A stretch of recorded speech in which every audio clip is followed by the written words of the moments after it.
Welcome to Race, Health, and Happiness. I'm your host, Dr. O. This season, I am interviewing guests from around the globe about how they thrive personally and contribute to their communities.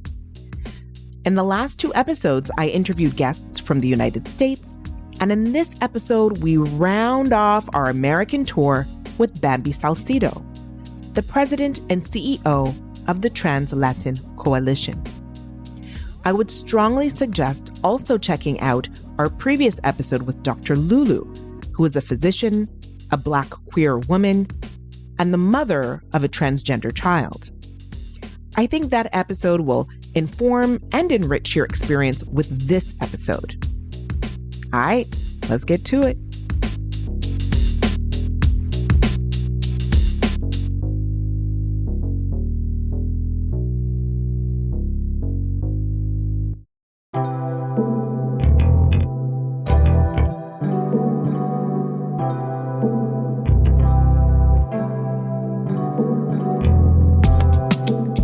It's not enough to survive in this racialized world.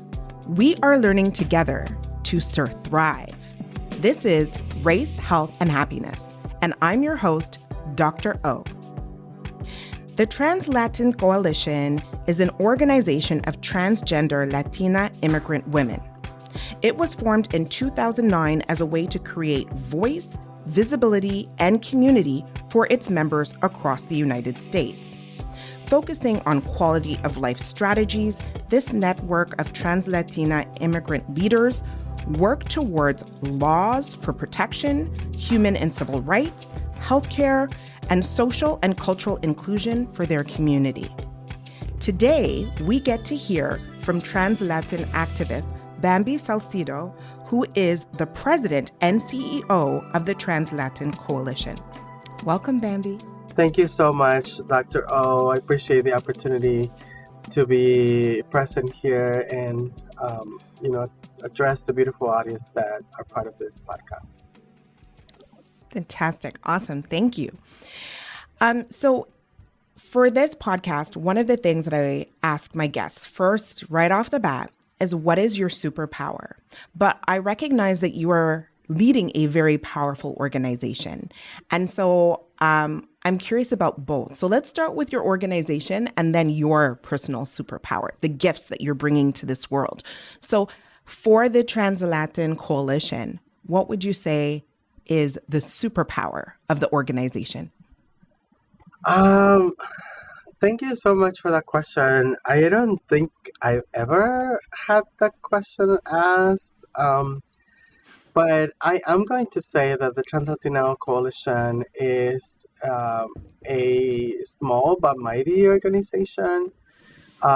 We are an organization that it's unapologetic, that does whatever needs to be done in order to better the quality of life of trans, gender non-conforming, intersex people. We are an organization that have influenced the broader trans movement across the United States. And so I guess there's not just one power, but there's many different powers, that different people bring into the table. It is, I would say, the most strong power that we have is the collective power that we hold. I love it. The power of the collective. And for you, as the leader, at this point in history, what do you feel like your superpower is in general, actually, not just as the leader, but as a human being on this planet right now? I don't ever think of that I have power. Other people think that I do have power, but I consider myself a servant to the people, and I think that is one of my major strengths, that, I recognize that I do have privilege, right? And I also recognize that, has been my people who has brought me to become the person that I am, right? I am a product of my people. And so that is obviously through my ancestry, through, trans people, and my people are people who are at the margins, people who um, are resilient, people who are sex workers, who have been homeless, who have been incarcerated, who have been, um, you know, um, survivors, like you said, Yeah. sexual violence or any type of violence. So yeah, I mean, I am a survivor or a survivor of many different challenges, but also, I recognize that, because of the because my people believed in me, I have become and been able to overcome those issues and overturn them into opportunities. I think that's really key. I think that's one of the things we're going to dive into, right? Like taking those challenges and turning them into opportunities, and thinking about your journey, and then thinking about and then we'll come back to the TransLatin Coalition. I watched a YouTube interview where you explained that you always knew who you were, right? Even as a child. And that at age 17, you felt that in order to live authentically, it meant leaving home and moving away. Can you explain a little bit of, what did that mean as far as living authentically when you were, 17 and under, or why you felt that way? Yeah, so, early on in my life, right, I always struggled to trying to find myself, right? Always seeking, love and support, um, through my family, which unfortunately, the background that I had with my family in terms of like, I come from a very poor family, like very working family, like very low levels of education, like second and third grade levels of education, barely like known how to write and read. And so, you know, and also, my father leaving my mother before I was born, and so like finding my mother, trying to find ways to, to provide for us, right? And so, she had to work a lot, and so like there wasn't like really this family structure, right, in place. And so, for me, I was always longing that, right, and I was always wanting, that love and support and the comfort and the nurturing. Um, and so, my escape uh, to all of that, right, and also trying to understand myself at an early age. My escape was drugs in the streets, right? And so I started, using drugs when I was about 7 or 8 years old, and I essentially grew up on the streets in Mexico. And I started being um, institutionalized. When I was young, I started being incarcerated at age 12 in Oh, juvenile wow. halls and all of those things, right? And so, my mother not really knowing what to do, and then having had the opportunity to meet my father at age 15. My father was living in the United States at the time, and he offered for me to come, to come to the United States, and so that was also like another escape for me, right? Like again, trying to find myself. So Um, leaving Mexico to the United States to be with your yes, father. Yeah. I came to the United States when I was 16 years old, and then come to the United States. My father had his own family, and like not being Mm. welcome into, his family and all of that. So like always trying to like find myself, right? And so um, when I turned 18, I was like, okay, I'm gone, and so I left, and that's when I came to Los Angeles. Where, And what part of the United States were you at the time? my father, so I was in a couple of different places. My father was living in, like in Central California at that time, at this like farm worker place called Visalia. And then from there, I went up north to a small little town that is also called Gridley, California. No And boy. Okay. so yeah, but so like all this process lasted about 2 years, and then I decided to again trying to find myself, and and left to Los Angeles because I was raised on the city in Guadalajara, and so I was used to the city, right? And so I Mm-hmm. was like, I can find whatever in the city, right? And Yeah. so I came to Los Angeles, and again trying to find myself. I started my transition, and you know, um, here in Los Angeles, I found myself also like you know being caught up on the streets, doing crime and all of that. And it took about Mm. 14 years of my life of, Oof. incarceration, um, you know, going in and out of institutions um, to become who I am today. To find that person that you describe, and that's a major journey. I just want to kind of rewind a little bit and pause in a particular place, because you mentioned that when you were 18, you then moved to Los Angeles and began your transition. Um, at what age, or do you remember at what age you felt like the gender that you were assigned at birth um, didn't match with who you are or your true self? Do you recall? Yeah, I think, my spirit has always been me, right? Mm-hmm. But again, now I'm able to understand, this social constructs, right? And Mm-hmm. how we are, our children essentially are corrupted into, thinking what, grown-ups want them to think, right? Mm-hmm. And so I do want to say that in my case, it was no different, right?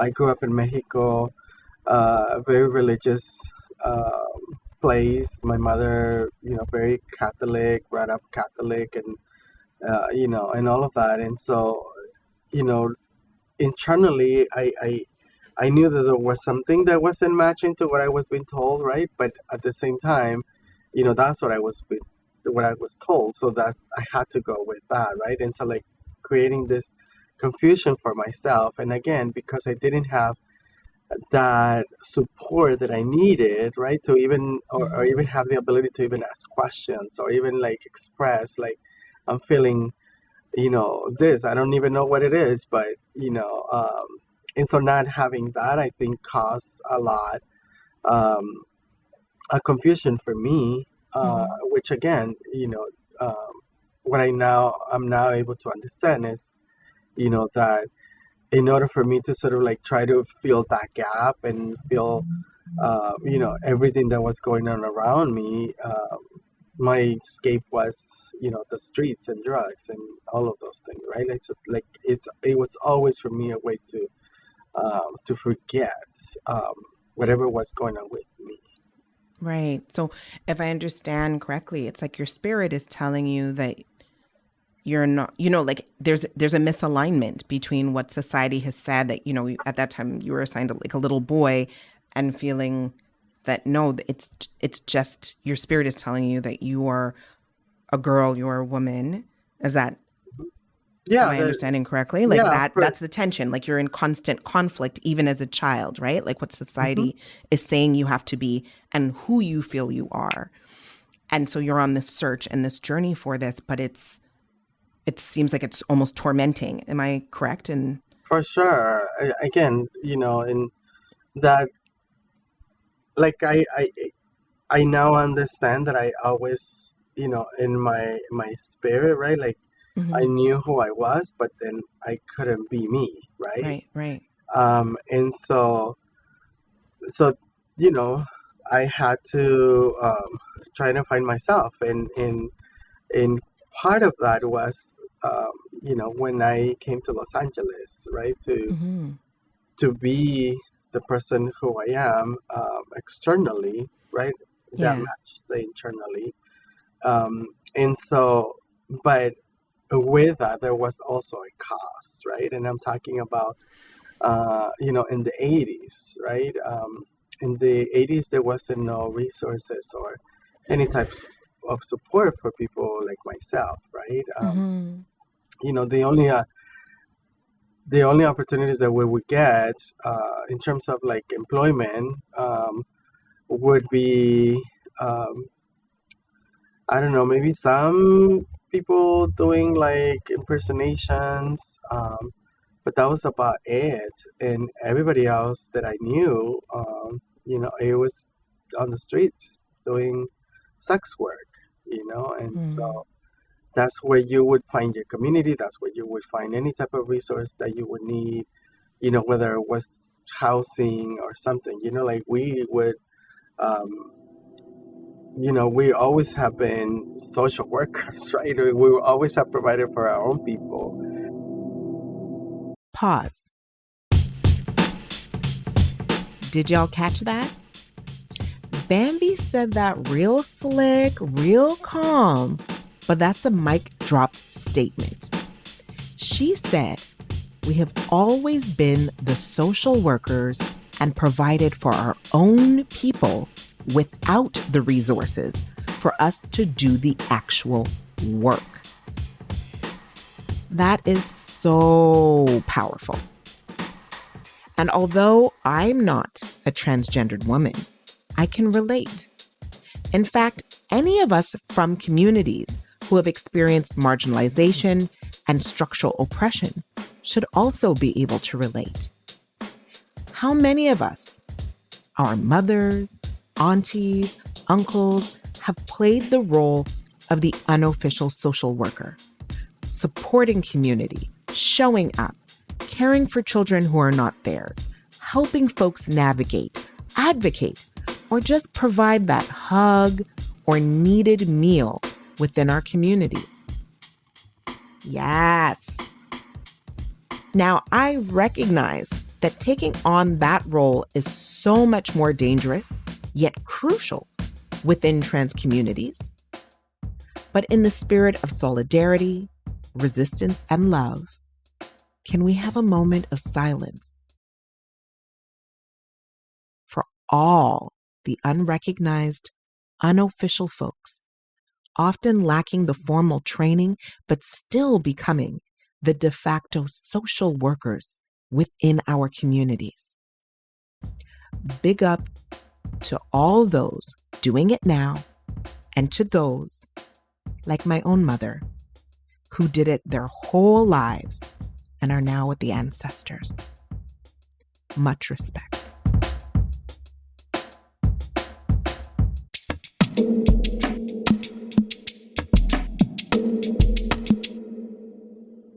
We always have been social workers, right? We will always have provided for our own people. It's just that, we've never have gotten the resources in order for us to do the actual work, right? Or Right. being recognized as the work that we have done for many years. Yeah. And that was the reality, back then. And may I ask, I wonder, like clearly you needed, and in Los Angeles, you in many ways found, the saying, find your tribe, right? Like you found folks who were on a similar journey as you, who had same experiences, but were marginalized so much that there weren't a lot of opportunities or options. And especially if one wants to, pay for surgical transition or all of that, then sex work is what people needed to survive or even to actualize their reality. I have a question about intersectionality, though. Do you think the journey is different? So, you are a Latina woman. Is the journey different for somebody who is racialized or somebody who is an immigrant, as far as even the journey of finding one's tribe and the resources available for supports? I mean, definitely, there's different layers to all of it, right? Like if you are an immigrant, for instance, like many of us flee our countries of origin because of the violence that we experience, right? And not only that, but also the family rejection, and like there's different factors that pushes us for us to flee our countries. But the main reason is, to try to save our lives, right? And um, so that in itself, we have to be displaced, right, in that way. Um, And then we get to this country, for instance, or other countries, right? Like people go to different countries, to Europe or, the United States. And then we find ourselves in a place that is not ours. We have to accustom ourselves into different customs, beliefs, language, even food, right?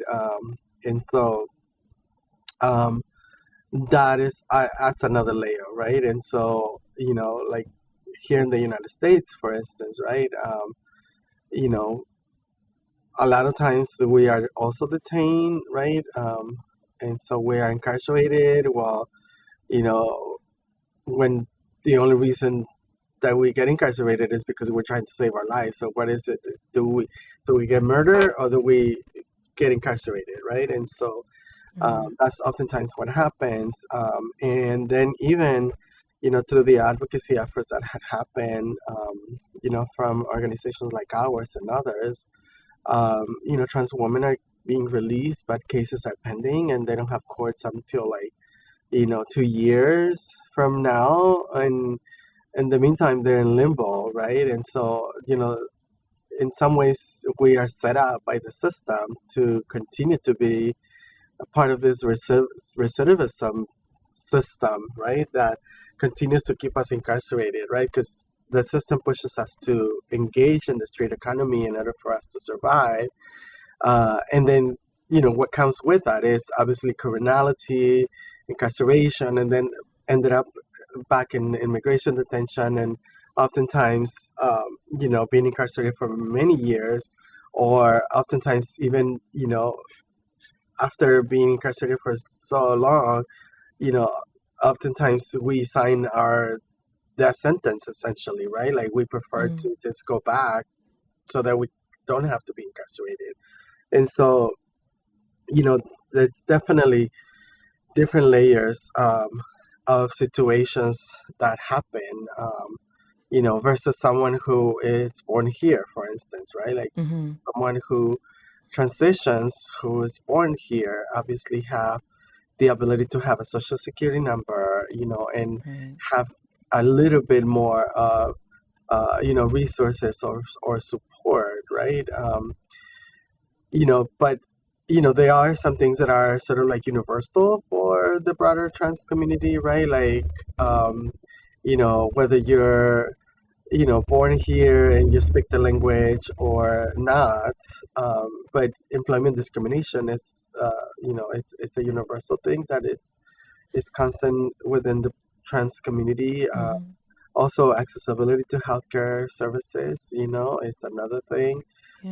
Obviously, the fact that we as a community are still included in the DSM-5, for instance, right? Like that there's a diagnosis that says that we are dysphoric, right? That we have gender dysphoria, right? It's pathologized in psychiatry. Right. And so like all of these things contribute to the institutional violence that we face.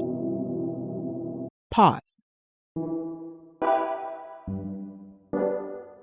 So here, Bamby is referring to the DSM-5, which is the 5th edition of the Diagnostic Statistical Manual, DSM. It's also nicknamed the Bible of Psychiatry because it guides psychiatrists' assessments and diagnoses of their patients. But unfortunately, the medical field, in particular psychiatry, has a bad legacy of pathologizing different groups and in particular, pathologizing their reactions to oppression. For instance, has anyone heard of the term drapetomania? In 1851, American physician Samuel A. Cartwright diagnosed runaway slaves as having a psychiatric condition called drapetomania, which was used to explain why some slaves would try to flee captivity. So according to this physician, wanting to run away was a psychiatric condition. Similarly, prior to 1973, homosexuality was a psychiatric condition. With regards to transgender issues, being a transgendered person was also classified as a psychiatric condition, called gender identity disorder.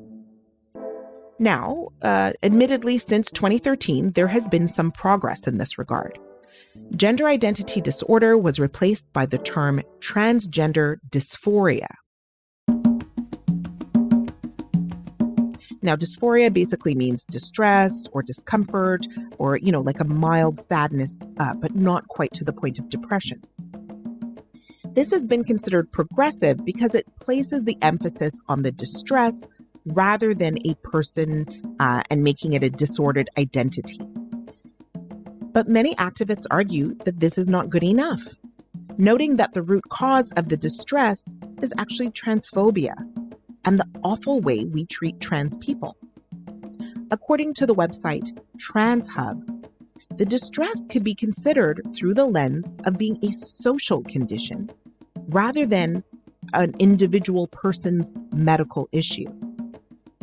And so it would be a social condition due to misgendering children, structural barriers to dignified care, or due to subjecting trans people to everyday discrimination and cruelty. Now, I can't help but wonder that if we address those societal issues and trans people feel supported, they may not have gender dysphoria. In fact, maybe they might have gender euphoria and experience acceptance and joy. Now, I could be wrong, but we will only know when we start to treat trans people better.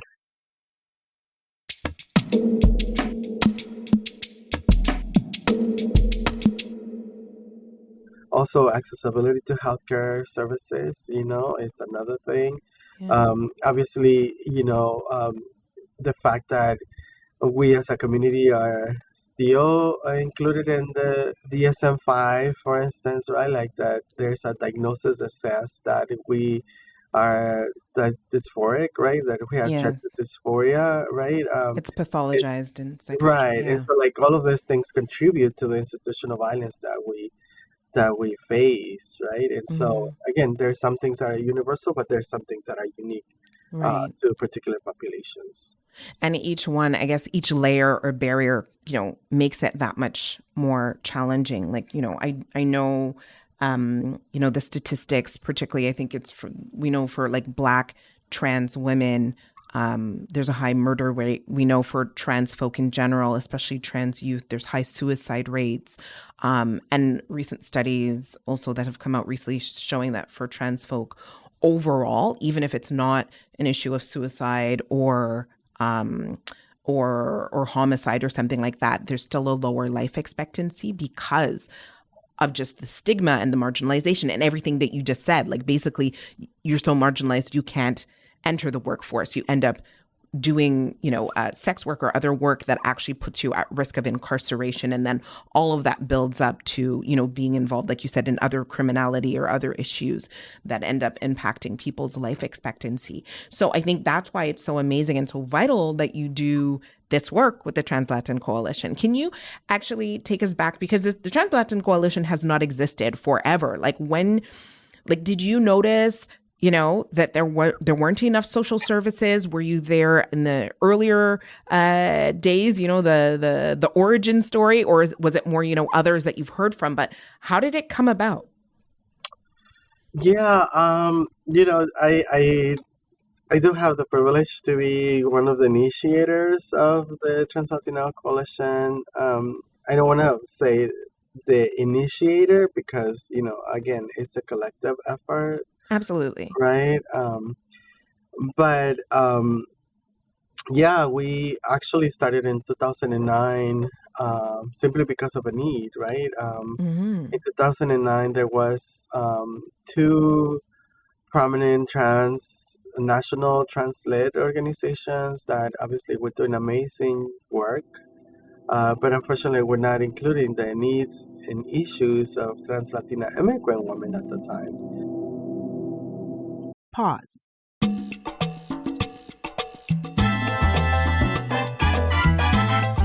Now, I don't think white folks or folks from other dominant groups realize that there are complex forms of oppression within just about any marginalized group, racialized or otherwise.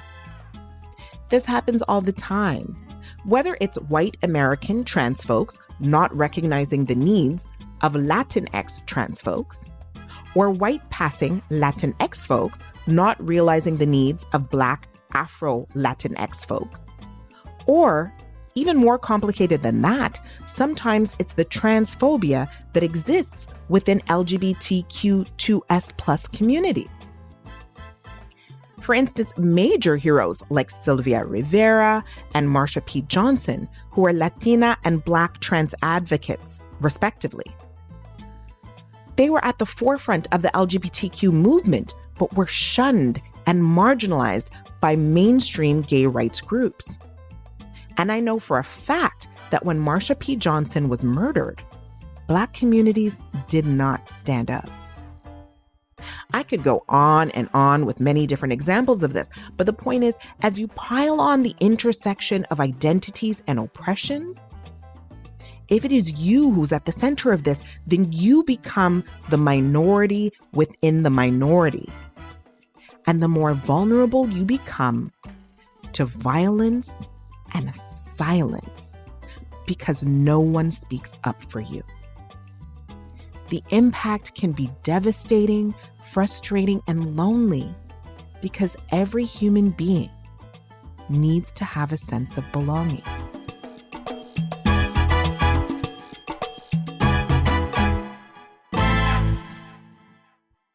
Now, I'm speaking to BIPOC folks now.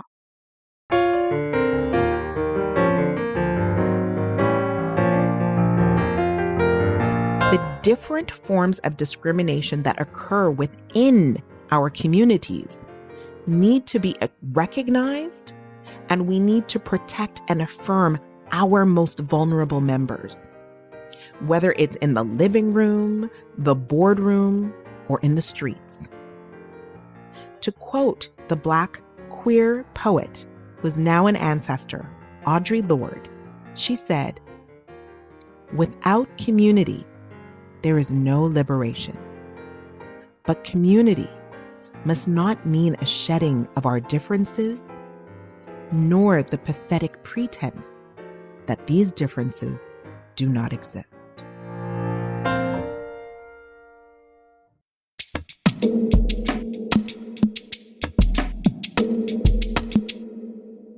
In 2009, there was two prominent national trans-led organizations that obviously were doing amazing work, but unfortunately were not including the needs and issues of trans Latina immigrant women at the time. And so, being that this work was happening, but also that we in some ways were left behind, understanding that the needs and issues of trans Latina immigrant women were not addressed or included, we wanted to obviously make sure that we do something about it. And so during a statewide conference here in California that took place in Los Angeles, I actually was part of the planning committee, so I had a little, I requested a room for us to meet, and I made sure that trans Latinx people from across the state were invited and participated in this conference. And so we had this initial meeting.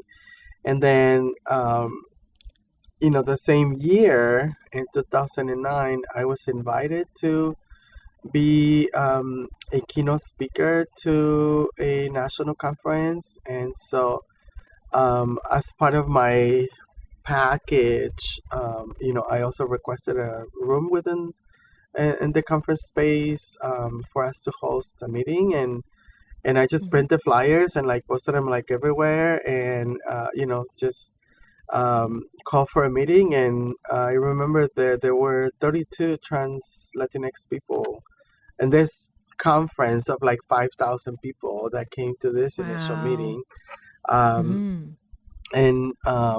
And so that's how it started, and so we started like on a volunteer basis. We would Mhm. come to conferences, we apply for scholarships, and we would come together and plan our work plan for the next year. And that's how we function for the first few years. We did in 2012. We did the a very first study research project Oh, to highlight the needs and issues of trans-Latin immigrant women who were living in the United States. what Uh, were some of the highlights from that study or major um, findings? well, some of the things that we talked about, right? That 99% of the people who participated stated that they come to this country fleeing from the violence that they experience in their country. Mm, Um, you know, the lack of opportunities to employment, the lack of opportunities to healthcare, and obviously, the language barriers and the acculturation that happens. mm, So all of those things, came to be, but this was something that have never been highlighted before, right? And so we now have information, as we understand, if there's no documentation of the need, then the need is non-existent, right? And so right. so we understood that, and that's how we made sure that we did that through our national network. But one of the interesting things that happened also was that as we were you know trying to organize nationally in the different chapters, we um, one of the recurring themes that we were hearing was that members of our community didn't have access to basic services that people you know need, right? Right, right. And so it in 2015, our national group got together again, and we developed a strategic plan, and we decided that in order for us to address that gap in our community, that we also needed to move into service provision. Yeah, and so that's how we started, building the service provision part of it Right. here in Los Angeles, and understanding that this was sort of like the model for other chapters to follow, and now And there's then other chapters that are also providing supportive services. across the United States. No, and that is fantastic. I think so. One thing that, there's many things that, I reflect on in thinking particularly about BIPOC communities, right? Like so many of us have, the legacy of colonization has kind of impacted our lens that we had pre-colonization in many, many communities around two-spirit people or trans or non-gender conforming folks or intersex. I've read about communities, African communities, where you're actually, a person would not be assigned gender until the age of 7. Because it wasn't just based on their organs or their biology, right? It was really based on the energy and their spirit and that kind of thing. I know in many African and indigenous cultures, people who are two-spirited or trans or non-gender conforming were considered to be very much in touch with their spirit, right? In the spirit world, and were respected in that way because it was like you had a connection, a deeper connection than most folk. And I saw that even in my own, I'm Igbo from Nigeria, but I've seen the historical and even like present day manifestations of that. But then the opposite has happened through colonization, where it's extreme cruelty, extreme violence, right? So it's not just an issue of marginalization we're talking about here. We're talking about violent marginalization, whether it's physical violence, emotional violence, or just the violence in being in a capitalist world of being denied work opportunities. And so I think that's what makes what you did as part of the collective. So I know that it isn't just one person, right? That's what mainstream media always likes to do. It was part of a collective. It was folks coming together. But I think I want to highlight this really for anyone who is listening, who is experiencing anything like this, or who's experiencing other forms of oppression and marginalization. What you've just described coming together as a collective to create change is such a protective factor, is such a way of being able to resist and be healthy and be well. Our society always says it's, the individual. That's a very Western way. But in reality, if there's going to be change, if there's going to be wellness, once there's marginalization and oppression, power is in the collective. And so do you want to talk actually about some of the programs that, let's fast forward through time. Let's talk about what you folks, because you folks are just really disrupting even at the political level. So do you want to talk about some of the individual, the programs you have for folks and some of the programs that you are doing to kind of create change at the society level? Why don't we start with the person? What are you offering to the individual in the community?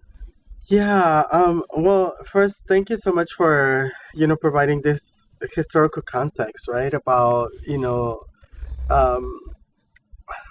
essentially colonizers, right, like from the very beginning, right, and trying to raise our existence, right, through, violence and through, like, the indoctrination of religion and, like, all of the different things, right, but nonetheless, we have, we have resisted, right? And we have, Yes.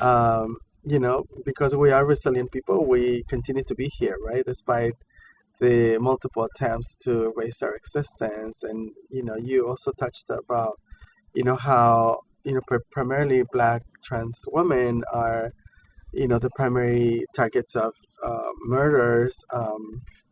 It's the reality that we experience as a community. But then again, our resiliency obviously speaks for who we are as people, right? And, that's why we as an organization, even though, the name of our organization is the TransLatin Coalition, and, we started as specifically focusing on addressing the needs and issues of trans Latina immigrant women, right? And we have evolved into making sure that we unapologetically claim our space within our society, that we're visible. And so we believe as an organization in the direct empowerment of our community through service provision, right? Because you cannot organize people if people are struggling with food or housing or the basic things, basic right? needs. Yeah. And so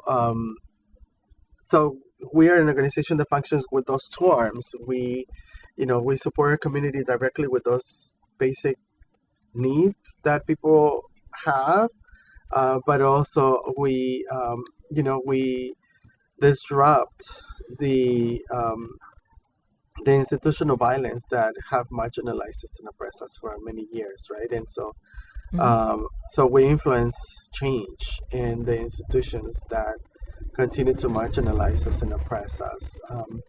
And so we use those two arms, and we influence, we believe that if we also empower ourselves politically and economically, academically, in all of those ways, right, that we are going to be able to create those changes. And so that is why we have,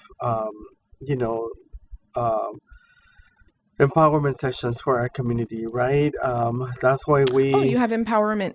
Can you talk about the empowerment session? Like, I know that you have like healthcare programs. I know you have programs for folks who've been incarcerated and, all of that. But I didn't know about the empowerment programs. Yeah. So, we believe in policy changes, that need to happen, right? And so, I cannot be the only one who is advocating and, and creating those policy changes, right? Like all of our people, should have the ability to do that, right? And so we, we have done, we have developed curriculums specifically to empower our community. To do specifically that, we have done, policy academies to empower members of our community, not just statewide, but also nationally. We have pushed for legislation that have, made history, and not just here in the state of California, but This year also in New York, um, they submitted another piece of legislation similar to the one that we did here. So yeah, so we believe in the empowerment of our community, right? Like if we're able to understand how systems work, right, we can very much influence those systems and create the changes that need to happen, right? Again, we as a community, need to be empowered and need to advocate for our specific needs, and that's why we do these trainings regionally, um, and also in other places, right? Like for instance, That's like right now amazing.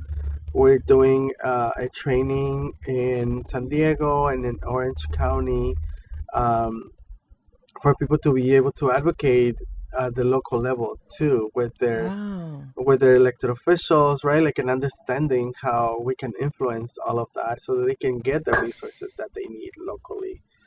That Um, is so cool. yeah, It's just bringing me flashbacks isn't the right word because I wasn't even alive, but it's making me think about like the work done by like the Black Panther Party back in the day, right? Like folks would come to totally, classes, right? totally. I And mean, learn about there's models that systems. have been created for us to learn, right? And like that's, I mean, I'm so like grateful that you mentioned that because that is exactly sort of like how we're thinking about, right? Like, and these are models that have been created for our people, and that could be adapted. And so yeah, we give food every day here. We have clothes for people. We have multiple programs here. We have a house, right, which is our Hope House, which is an acronym helping our people evolve, right? Like to provide shelter Mm. for people who need it, and also like a temporary housing for people to transition to a more permanent situation. So like we do workforce development, we do reentry services, we do HIV prevention, we have legal services, we have Okay. multiplicity of programs. There's 28 of us working here now. Wow. Okay. So it's grown a lot since 2009. Yes, You've got multiple services helping a person in their everyday life who's experiencing the marginalization of being both Latina and transitioning. And then you've got the empowerment and disrupting at the political level. I believe I read that and spoke in front of President Biden. Um, so so many things that your organization is doing to improve people's everyday lives and improve the collective, right? As far as the collective and changing the system. Do you have any success stories or any stories of overcoming that you want to share? uh I have so many, many, many, many, many, many stories, but there's one particular story that I do want to share, and that is, I'm not gonna say a name of the person, but Absolutely. this person, spent 23 years in prison. Um, Wow. when she was in prison, because some of the things that we do, pre-pandemic, we would go also to prison and also, empower our community, like to let them know what their rights are, and Oh, like, wow. how to, you know, do things to contact us if they need us, you know what I mean? And like we can Hmm. fight for them on the outside, yada yada, right? And um, so this person like wrote me, and I wrote her back, and uh, she got out after 23 years, Wow. and she came straight to our organization, and we supported her, and she went through our Hope House, and like then she started. So like right now she's working with us, and so Hmm. I just love, and obviously like this story. There have been many stories that I have seen over the 25 years that I've been doing this work, Hmm.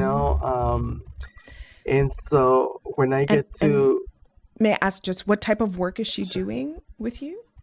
in the organization? What's her role? Well, yeah, she's done a couple of different positions, Oh, okay. but I don't want to say the position that she's doing right now because Fair I don't enough, want because to then it'll to say identify. specifically. Yeah, Okay. But is it like a just for leadership anonymity. role or speaking or, like something that you can She's, say?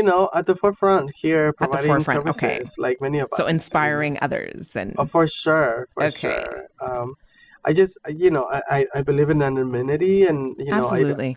I need to ask permission if I'm going to disclose, their names. And Yeah, so, no. We wouldn't want that. I just wanted the spirit of it. I'm thinking about somebody listening and hearing 23 years of incarceration came back. And now I think the big thing is inspiring others, right? yeah, And working with others in a similar situation. for sure. What I can tell you that right now, she just got her own place like a couple of weeks ago. You know what I mean? And so, she's working, she's supporting our community. She's definitely, a beacon of hope for many others, but I have known young people who I known from like 12, 13, 14, 15, and they're now like 30, and they're like blossoming in the world, like doing their thing. And so like to me, that's definitely what fills my soul, right? Like what continuously lets me know that I'm doing what I'm supposed to be doing. That I am, that I'm supposed to, that I'm walking my path, just like the path that it was laid for me. And so, for me, that's just incredible that I get to serve my people the way, you know, the way I do. Yeah.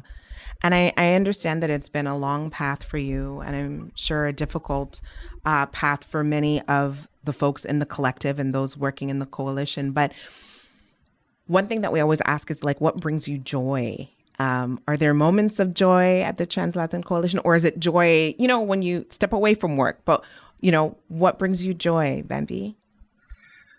There's different things that brings me joy, but certainly what brings me joy into my heart and fills my soul, it's when I see the sparkle in the eyes of people, right? Like I've seen many shattered souls who have come through our organization that, I get to see the sparkle of their eyes. And so to me, that's, the most rewarding thing that I can, that anyone can get. And that's certainly that I do get every time.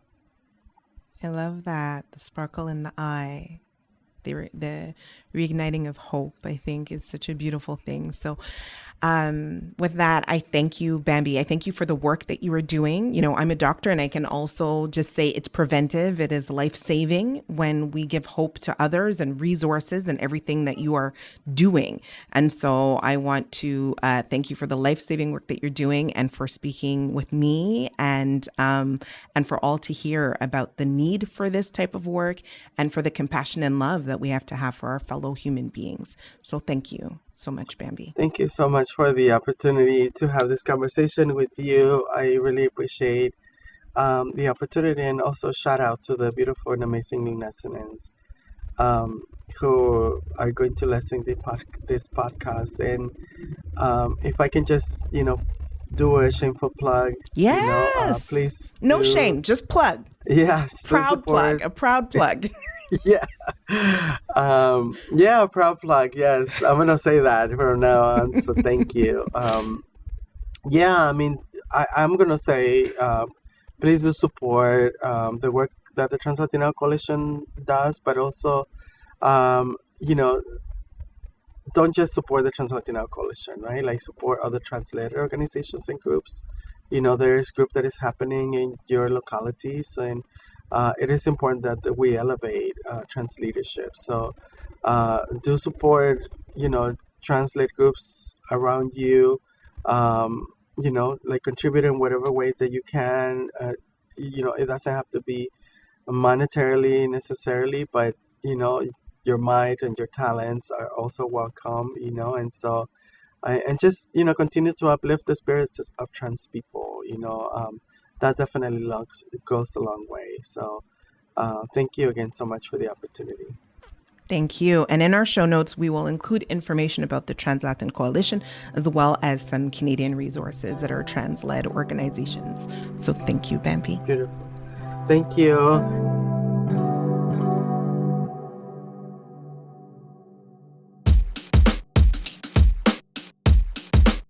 The Race, Health, and Happiness podcast was created by Dr. Onye Norum, and she's our host. I'm Dr. Carl Cabasel, executive producer of the show. Our technical producer is Obadiah George. Our showrunner is Cam, and JL Joseph is associate producer. Promotions coordinator is Jordan Gibson, and Javiera Violeta Duran Quieres is our logistics coordinator. Tamika E. Latibaudiere is our research consultant, and Corinne Bent Womack is our anti-racism consultant. Our student associate producers are Xavier Oshinowo and Afia McIntosh. Veronica Ng is our graphic design consultant, and the RHH theme song is composed and performed by Gold Keys. Special thanks to Awit Siem and Darrell Carpentier for their voiceover work.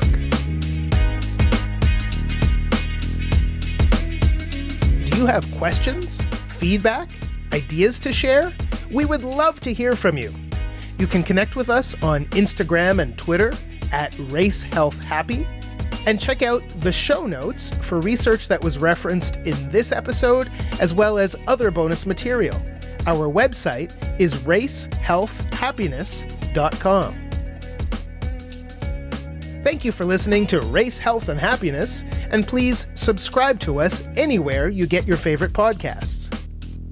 This is Dr. Carl. On behalf of the whole RHH team, we'll talk with you soon.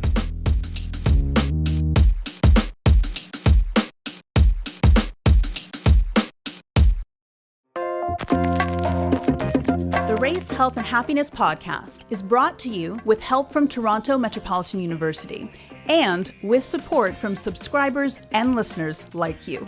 Overcome the obstacles of racism while staying happy and healthy. Donate today at patreon.com/racehealthhappy. We are learning together to thrive. Thank you for your support.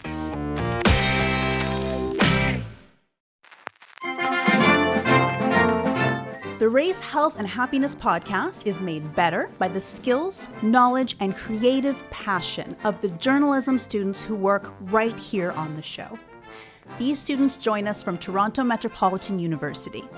Thank you for the hard work, folks. We appreciate you.